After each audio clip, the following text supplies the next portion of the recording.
Hello student, स्वागत है आपका आपके अपने यूट्यूब चैनल और हम स्मार्ट क्लासेस में। स्टूडेंट, आज हम इसमें डिस्कस करने वाले हैं चैप्टर नंबर 8 का सेकंड पार्ट। इससे पहले फर्स्ट पार्ट आपका ऑलरेडी बन चुका है। जिस बच्चे ने भी वो फर्स्ट पार्ट नहीं देखा है तो प्लीज़ सबसे पहले आप जाइए उस फर्स्ट पार्ट को देख के आइए। जिसने भी देख लिया है आपका बहुत बहुत धन्यवाद।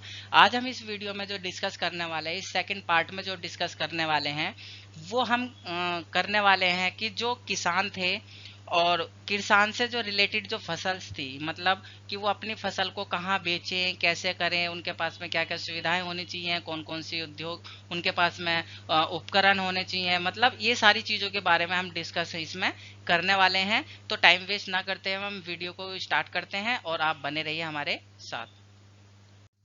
तो हेलो गाइज, अब वेलकम बैक टू और हम स्मार्ट क्लासेस। स्टूडेंट, जैसे कि हमने पहले ही बता दिया था आपको कि इस वीडियो में हम डिस्कस करने वाले हैं विपणन कृषि के बारे में। यानी कि जो विपणन कृषि, विपणन का मतलब होता है व्यापार। ठीक है, ठीक है, व्यापारी कृषि। तो व्यापारी जो कृषि है इसके बारे में हम डिस्कस करने वाले हैं कि व्यापारी कृषि क्या है, उसमें कौन कौन से सुधार किए गए थे, गवर्नमेंट ने कौन कौन से सुधार करे थे कि भाई ग्रामीण क्षेत्र को डेवलप करने के लिए, किसानों के बारे में कि भाई किसान अपनी फसल कैसे कैसे बेच सकते हैं। तो उन्होंने सबसे पहले क्या किया था, नियमित बाजार की व्यवस्था कर दी थी, मतलब मंडियों की व्यवस्था। यानी कि सरकार ने क्या किया था, मंडियों को एक ऐसे स्थान पर स्थापित करने के लिए सोचा जहां पर किसान आसानी से अपनी फसल का क्या कर सके, आसानी से बेच सके और आसानी से वो खरीद सके। यह सरकार के अधिकारियों की देखरेख में ही काम करेगी, जो मंडी होगी यहाँ की, ताकि जो किसानों का क्या हो सके, जो मापन है या उनका शोषण ना किया जा सके। इस मंडी की जो कीमत होगी वो सरकार के द्वारा तय करी जाएगी। मतलब यहाँ पर जो फसल की जो कीमत होगी वो कौन तय करेगा, वो तय करेगी गवर्नमेंट। ठीक है।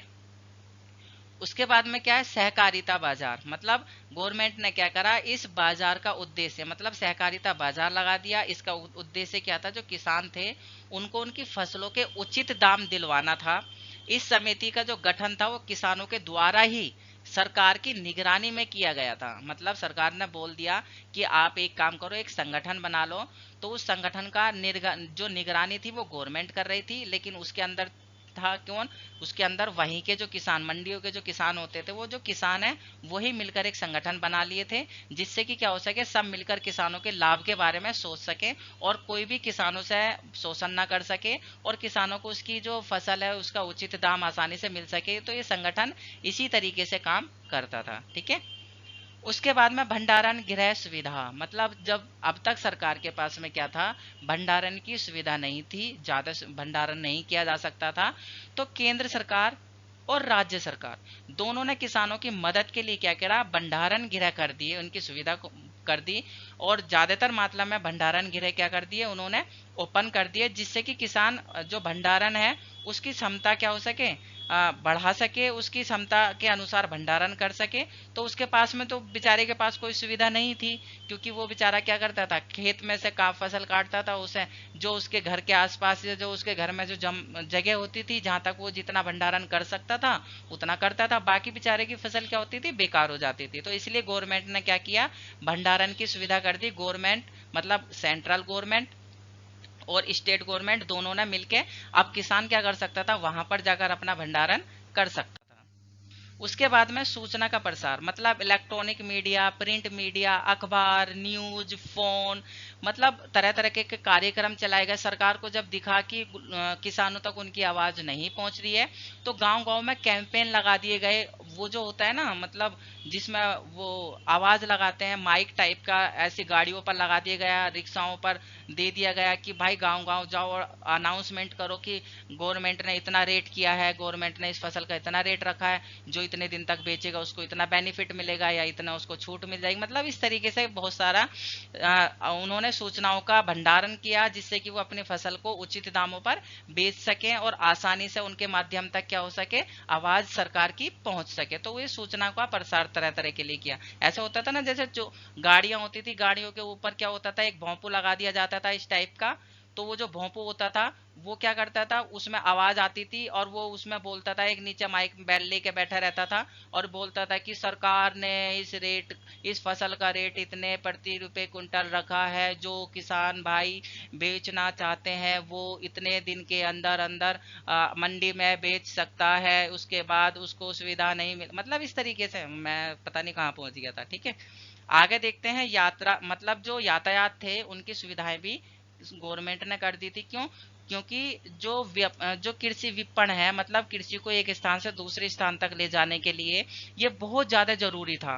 क्यों? ट्रैक्टर, जब ट्रैक्टरों में फसल भरती थी, रास्ते कच्चे होते थे, तो ट्रैक्टर क्या होता, पलटने का खतरा होता था। बरसात के समय पे क्या होता था, एक गांव दूसरे गांव से नहीं जुड़े हुए होते थे, पानी भर जाता था। तो ये सारी चीजें देखी और मंडियों को आसपास तक लेके आया गया और रास्तों को अच्छा, मतलब सुधारा गया, जिससे कि क्या हो सके, किसान को क्या हो सके, अच्छी फसल मिल सके और अच्छी दाम वो अच्छे से अपना बेच सके। उसके बाद में हम बात करते हैं क्या, कृषि गतिविधियों का विविधीकरण या बाजार जोखिम। स्टूडेंट यहाँ से क्या था, मॉक टेस्ट में 2020 के मॉक टेस्ट में जब 12th का पेपर था, यहाँ से ये बाजार जोखिम का क्वेश्चन आया था। तो ये समझना, देखो क्या होता है, जब बाजार में किसी एक फसल की कीमत कम होती है तो हमें किसी और दूसरी फसल का उत्पादन करना चाहिए। इससे क्या होता है, बाजार जोखिम कम हो जाता है और फसल की उचित कीमत पर लाभ भी होता है। इससे फसलों का आवंटन हो जाता है और कौन कौन सी फसल, जो फसल होती हैं उनका उत्पादन करें, ये सारी चीजें हम नीचे डिस्कस करेंगे। तो मतलब क्या, देखो बाजार जोखिम होता क्या है, बाजार जोखिम का मतलब है कि ये मार्केट है, ठीक है, सपोज करो हम क्या करते हैं, गोभी, ठीक है, जो गोभी है, इस गोभी का क्या करते हैं हम, यहाँ पर व्यापार कर रहे हैं, ठीक है, लेकिन गोभी का रेट क्या हो गया, बहुत कम हो गया, मतलब 2 रुपए केजी हो गया। अब किसान बेचारा क्या हो जाएगा, फंस जाएगा। तो किसान क्या करेगा, इस मंडी के अंदर वो किसान क्या करेगा, इसके साथ साथ कोई ऐसी फसल बोएगा जिसका रेट मतलब क्या है, उसका कवर हो जाए, मतलब गोभी के साथ साथ में वो आलू बो देगा या फिर अन्य कोई किसी प्रकार की फसल बो देगा। तो जिससे क्या होगा, मार्केट में उसका जो लेवल है वो बना रहे, मतलब उससे क्या होता है, बाजार जोखिम नहीं होता है। मतलब आप, गोभी का रेट कम है तो आप मतलब गोभी गोभी का उत्पादन कर रहे हैं, तो मतलब उसका भरपाई करने के लिए, उसका लेवल बनाने के लिए क्या करते हैं, जो सरकार, जो लोग होते हैं उसको क्या करते हैं, बैलेंस करने के लिए किसी अन्य फसल का लेवल बना दे, तो उसे बोलते हैं हम बाजार जोखिम। ठीक है, इसमें मुख्य रूप से भारत में 2 क्षेत्र आते हैं, फसल उत्पादन में विविधीकरण और गतिविधियों का विविधीकरण। देखो, फसल उत्पादन का विविधीकरण क्या है, इसका अर्थ है कि हमें एक फसल प्रणाली से बहु फसल प्रणाली की ओर जाना पड़ेगा। मतलब किसान इस पूरे खेत में एक ही प्रकार की फसल बो रहा है, नहीं, उसको किसान को क्या करना चाहिए, हिस्सों में बांट देना चाहिए, इसमें एक प्रकार की फसल बो दे, इसमें दूसरी टाइप की फसल बो दे। तो इससे क्या होता है, एक लेवल बना रहता है, अगर उसको इस फसल में घाटा लगेगा तो ये वाली फसल उसको क्या कर देगी, मुनाफा दे देगी। ठीक है, तो इससे बाजार जोखिम कम हो जाता है।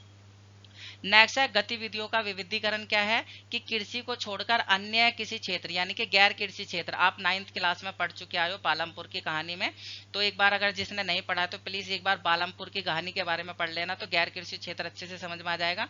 उसमें रोजगार के अवसर तलाशने चाहिए, क्योंकि हम जानते हैं कि कृषि क्षेत्र में रोजगार के जो अवसर होते हैं वो अधिक नहीं होते हैं, लेकिन उसके साथ साथ में हमें क्या करना पड़ेगा, कृषि के साथ साथ में गैर कृषि क्षेत्र भी अपडेट करना पड़ेगा। ठीक है, नेक्स्ट हम देखते हैं गैर कृषि क्षेत्र और अ, जो हमारा पशुपालन या डेयरी है। ठीक है, अब देखते हैं गैर कृषि क्षेत्र में क्या क्या आता है। देखिए, जो गैर कृषि क्षेत्र है उसमें आपका डेयरी या पशुपालन आता है, मत्स्य पालन, बागानी। बागानी मतलब देखो यहाँ से है ना, 2020 के बोर्ड के एग्जाम में क्वेश्चन था बागानी, आगे देखेंगे हम पढ़ेंगे। ठीक है, कुटीर उद्योग यानी कि घरेलू जो उद्योग होते हैं, सूचना उद्योगी और मधुमक्खी पालन, ये सब क्या है, गैर कृषि क्षेत्र में आते हैं। अगर हम बात करें जो पशुपालन है या फिर डेयरी क्षेत्र है, क्या है, कृषि के साथ साथ हम पशु का रोजगार कर सकते हैं।